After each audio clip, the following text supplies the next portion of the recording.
All right, we finished up talking about sound. Now we're going to start talking about light, which also displays properties of waves.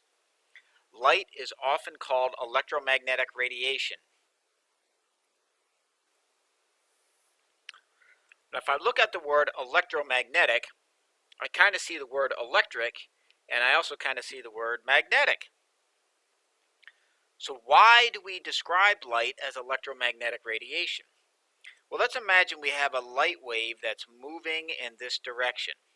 If we have a light wave that's moving in this direction, then moving perpendicular to the direction of the wave, there's going to be an electric field that's oscillating back and forth from positive to neutral to negative to neutral to positive. And that electric field that oscillates perpendicular to the direction of motion is the electric portion of the electromagnetic wave.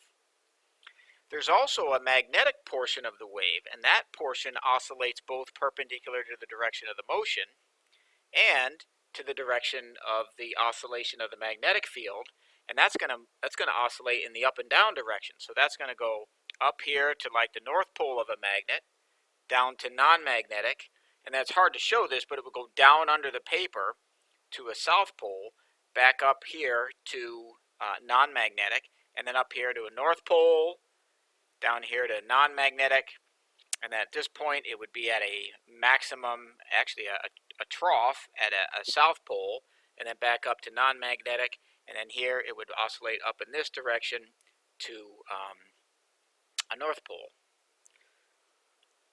So there's sort of three things that we have here. We have an electric field that's oscillating this way. We have a light wave that's moving in this direction. And then we have a magnetic field that's oscillating up and down perpendicular to the other two directions. Different light waves have different properties, but they all have a constant speed in a vacuum. And I mentioned this before, the speed is 3.0 times 10 to the 8 meter per second.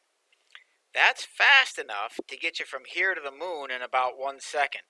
It's fast enough to go around the Earth, totally circle around the Earth, about 7 times in a single second. It's extremely fast. Now we know that the speed of a wave, let's remember what that is. So I'm going to write c because that's the speed of a wave. That's going to be the frequency of the wave times the wavelength of the wave. And I'll use this symbol, lambda. That's going to stand for wavelength if I haven't mentioned this before. So we can always use this equation. The speed of a wave is going to be equal to the frequency of the wave times the wavelength of a wave to get an idea of the speed of a wave. Because the speed of light is always a constant, that means there's going to be a relationship between the speed of light and frequency and wavelength. In other words, when one of these goes up, the other one's going to have to go down. So watch this. Since this is a constant,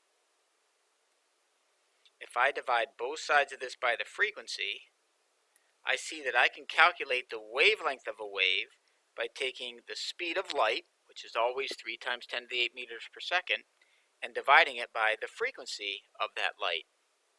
On the other hand, if I want to find the frequency, so I'm going to start here. If I want to know the frequency of light and I have a wavelength, I can just divide both sides of this by the wavelength, and I see that I can calculate the frequency of a light wave by taking the speed of light and dividing by the wavelength of a light wave. So you should know all three of these equations. Speed is frequency times wavelength. The wavelength of light is the speed of light divided by the frequency, and the frequency of light is the speed of light divided by the wavelength. Now I'm going to use this equation just to give you a little idea of the frequency of light waves. And you might remember I told you that a blue wavelength of light, that is going to have a wavelength of 450 nanometers, which is the same thing as 450 times 10 to the negative 9 meters. These are identical. So I know that a blue light wave has this wavelength, let's use this equation over here to find out what the frequency is of blue light. So to do that, I'm going to take frequency, that's the speed of light, which is 3 times 10 to the 8 meter per second. I'm going to divide that by 450 times 10 to the negative 9 meter. And when I do this, notice that the meter on the numerator cancels a meter on the denominator, and the unit I'm left with is seconds to the negative 1. That's great. That's the same thing as a hertz. That's a frequency unit. Now we want to do this calculation. I'm going to show you how to do this using the calculator on my iPhone. The first thing that I'm going to need to do is I'm going to have to turn my iPhone sideways like this. And when I do this, a bunch of scientific functions show up. The thing I want you to do while I'm calculating all this is I want you to watch right here. You're going to see, you see that blip? Let's watch it again. See that blip? I can't see that with my eyes. If I'm looking at my cell phone with my eyes, I don't see it, but my camera's picking it up. And that's going to be important for a type of light we're going to talk about later. I just want you to remember that. So I'm going to do this calculation. Now watch how I do this. I'm going to take 3.0, and to do times 10 to the 8th, I'm going to hit this EE button. And when I hit that EE in my head, I think times 10 to the power of 8, and I'm going to keep it positive. And if I hit equals, that's the right number, right? That's 3 times 10 to the 8. Now I'm going to divide this by 450. I hit the EE times 10 to the 9th, but I want to make that negative, right? Times 10 to the negative 9th. Holy cow, look at that number. That thing is huge. That's the frequency. I'm not going to write down all those numbers, but watch what I am going to do. I'm going to count how many times I need to move the decimal in this direction. Let's count. 1, 2, 3, 4, 5, 6, 7, 8, 9, 10, 11, 12, 13, 14. So it's 6.7 times 10 to the 14th hertz.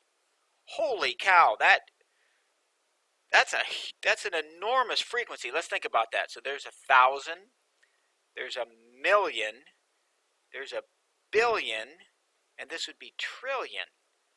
So this light wave, this blue light wave is going to oscillate.